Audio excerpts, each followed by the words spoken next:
Valentine, thank you very much. This is now my fourth year attending this fourth time attending this conference, and I always enjoy coming here. Probably one of my highlights is always the students. When I got picked up at the airport, Nastya picked me up yesterday afternoon, and within about a few minutes, where's Nastya? I know she's somewhere in the audience. Within a few minutes, there she is up back. Within a few minutes, she told me, "Ray, I want to start a biotechnology company. Will you help me?" Nastya, that's exactly the type of question that every student should be asking. Anybody can do that. And if you need help, there's a large scientific community that's here to help you with that. So for all the students, I encourage you, go for the biggest goals that you can, the biggest dreams that you can. That's what you should be trying to achieve.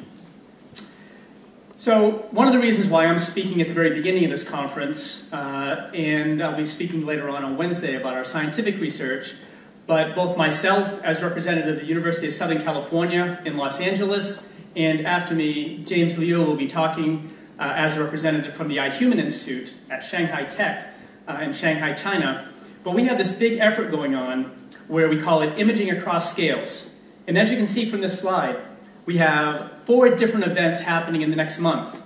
Here in Moscow, as one of the supporting members of this MIPT conference, we have the Moscow meeting with an association with the imaging across scales, where we're trying to combine molecular data with cellular data with organ data, all the way to the full human body. In Shanghai, October 29th to 31st, as well as in Beijing on October 27th, we'll have a continuation of this meeting where we'll continue this dialogue and continue discussing how can we accomplish this. As Valentine mentioned, what we're trying to do is we're trying to accomplish the biggest, most ambitious goals there are. Trying to determine the atomic structure of the entire human body, that's ambitious. Some of my colleagues will sort of smile, I'm already seeing it. Some will sort of smile and nod and say, yeah, it's nice to hear, but can you really do it? But with the breakthroughs that are occurring in AI chip technology, machine learning, electron microscopy, and tomography, we're seeing huge breakthroughs, and the progress is happening at a pace that we've never seen before. We will then continue this meeting in November in Los Angeles, where we'll have the last segment of this imaging across scales. And so we're very excited about this series. In my last slide that I'll be presenting, I want to mention that how we think that MIPT should be involved in this project.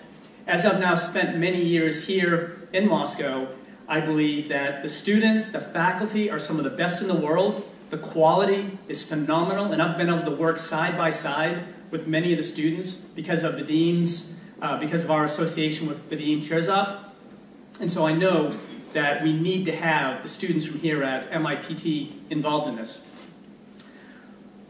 The way that I sort of look at this is each of these sites, Moscow, Los Angeles, Shanghai, we all have different strengths, and the real power is in the combination.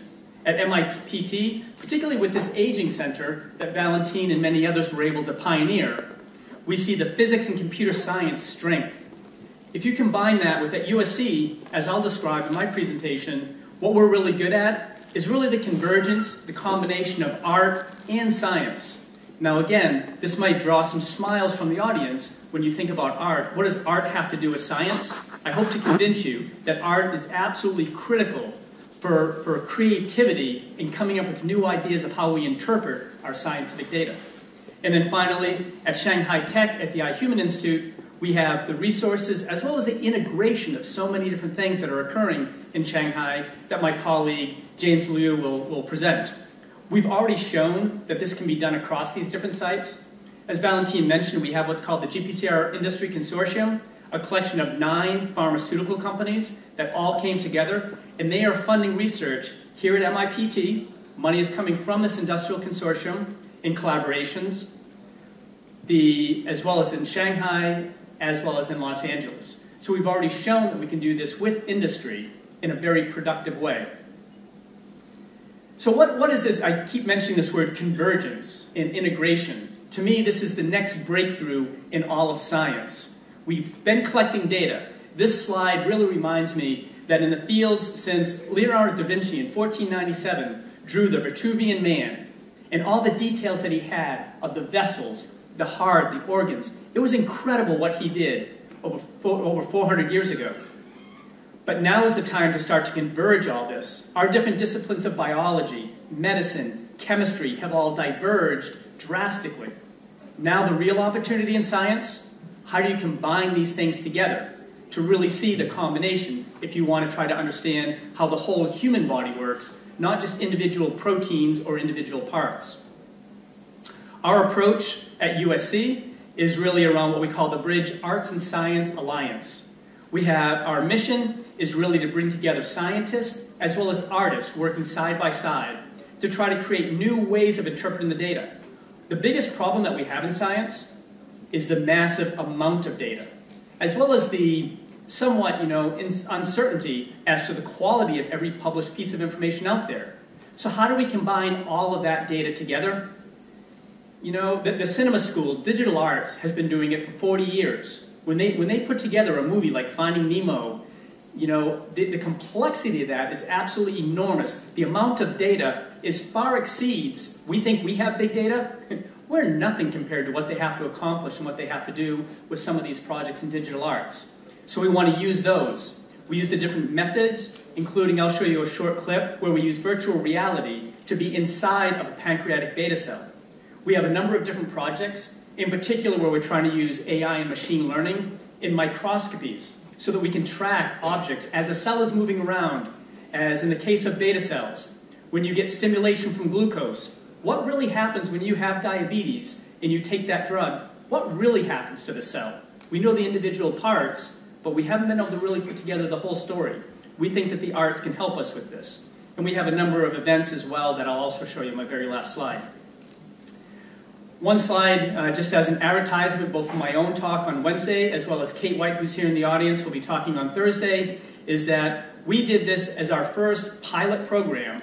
We chose the pancreatic beta cell to try to determine the atomic structure of this entire cell. And we're using a number of different technologies. We have 12 different laboratories from all over, primarily in California and Shanghai.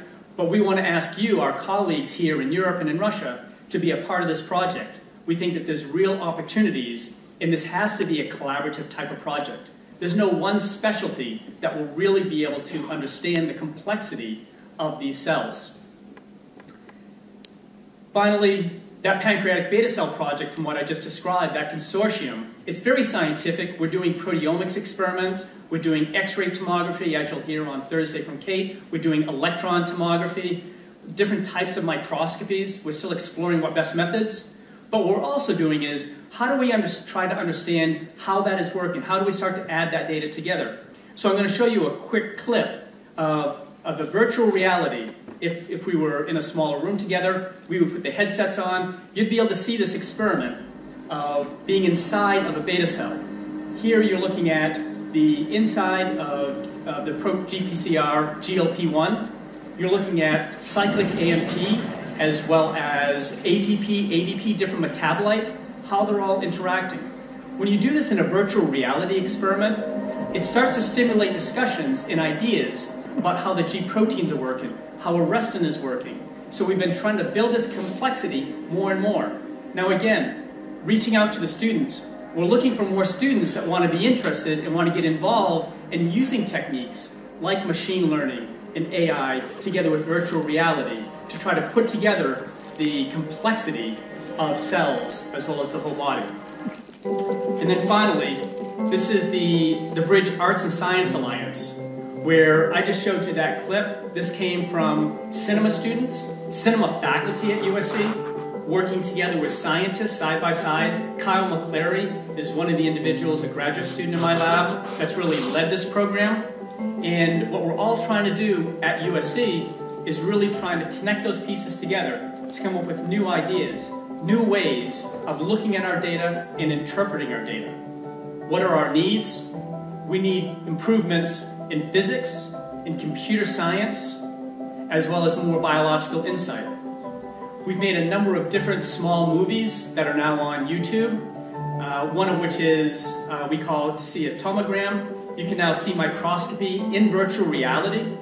We have different events, again, that connect these different artists and scientists together to stimulate. It's what I think Leonardo da Vinci would do if he was now in today's age. He would want to be combining artists and science together. He wouldn't want to see this complete separation of all these different fields as it's occurred.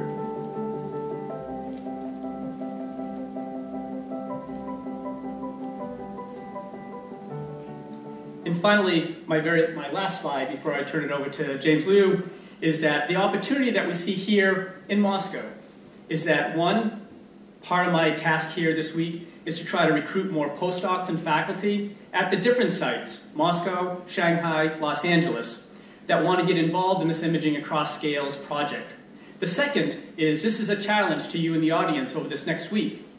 We're working at USC on pancreatic beta cells, as I just showed you. We're working on two basic science neuronal cell types, PC12 cells and N2A cells, really to explore the challenges of looking at neuronal cells. But my challenge to you is here at MIPT, select a cell type that's particularly involved in aging. Norbert's here, particularly involved in Alzheimer's or some of the things that go wrong, so something aging or longevity related, and try to determine the atomic structure of a cell type here in Moscow, that we can then compare notes as to how we approach the project in Los Angeles as well as in Shanghai. And to the European colleagues, we open this to everybody. All these projects are largely collaborative projects across the globe that should not be bound by different political agendas in the different countries. Thank you very much.